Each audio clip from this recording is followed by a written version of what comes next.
বিসমিল্লাহির রহমানির রহিম। আসসালামু আলাইকুম। ফাতেমাস কিচেন থেকে জানাচ্ছি আপনাদেরকে স্বাগতম। Welcome to my cooking channel. আশা করি আপনারা সবাই ভালো আছেন। আল্লাহর রহমতে আমি তো খুবই ভালো আছি।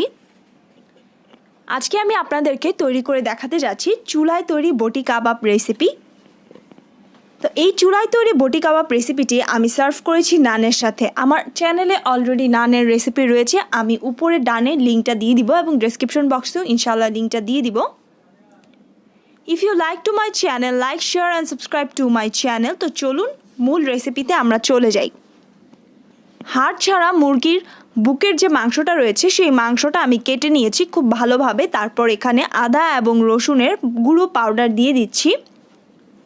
আদা রসুনের এই গুঁড়ো পাউডারটি আমি বাসায় তৈরি করেছি, আপনাদেরকে আমি এইটার ভিডিওর ডেসক্রিপশন বক্সে লিঙ্কটা দিয়ে দিব। আর এখানে আমি দিয়ে দিয়েছি অরিগ্যানো পাউডার, মেথি পাউডার, তারপর দিয়ে দিয়েছি সয়া সস, তারপর দিয়ে দিচ্ছি ওয়েস্টার সস, টমেটো সস। তারপর এগুলোকে দিয়ে আমি এখানে সামান্য পরিমাণে লেবু চিপে দিচ্ছি, 2 থেকে 3 ফোঁটা লেবু এখানে আমি চিপে দিয়ে দিলাম। তারপর এখানে আমি ফ্রোজেন টক দই দিয়ে দিচ্ছি। ফ্রোজেন টক দইটা দেওয়ার পর আমি এখানে এটাকে আদা রসুন পেস্টও আমি সামান্য পরিমাণে দিয়ে দিয়েছি। তারপর এখানে আমি দিয়ে দিয়েছি মরিচের গুঁড়া, আর এখানে দিয়ে দিয়েছি ধনিয়ার গুঁড়া এবং গুঁড়ো দুধ। এগুলো দিয়ে এবং পরিমাণ মতো লবণটা দিয়ে আমি ভালোভাবে এগুলোকে মেরিনেট করে রাখবো।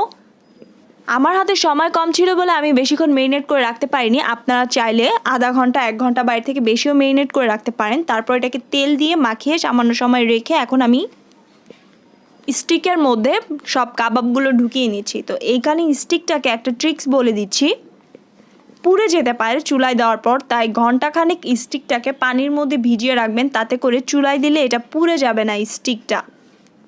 তো এখন আমি কাবাবের মাংসগুলোকে খুব সুন্দরভাবে এখানে স্টিকটার মধ্যে গেঁথে নিচ্ছি। তারপর আমি এটাকে প্যানে শ্যালো ফ্রাই করে ফেলবো চুলায়। সেটা তো দেখতেই পাবেন চুলায় আমি কিভাবে শ্যালো ফ্রাইটা করে ফেলি। তো এই তো দেখতে পাচ্ছেন আমি একটা প্যান নিয়ে নিয়েছি চুলায়।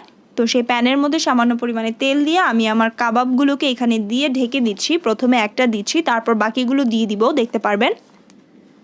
তো দেখতে পাচ্ছেন এটা কতটা ইয়াম্মি হবে। এটার যে গ্রেভিটা বের হয়েছে, এই গ্রেভিটা যখন শুকিয়ে আসবে, পুরাটা কাবাব যখন খুব সুন্দর হয়ে আসবে, তখনই বুঝতে পারবেন এটা কতটা ইয়াম্মি হয়েছে। এইভাবে বাসায় এই বটি কাবাবটা তৈরি করে খাবেন, রেস্টুরেন্ট থেকে কম মজা নয়, বরং বেশি মজা হয়েছে এবং স্বাস্থ্যকর।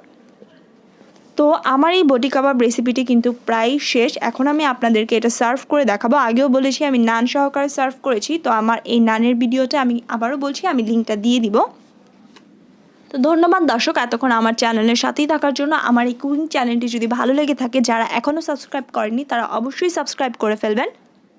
Thanks for watching. আলহামদুলিল্লাহ, সবাই ভালো থাকবেন। আজকে এই পর্যন্তই। টাটা।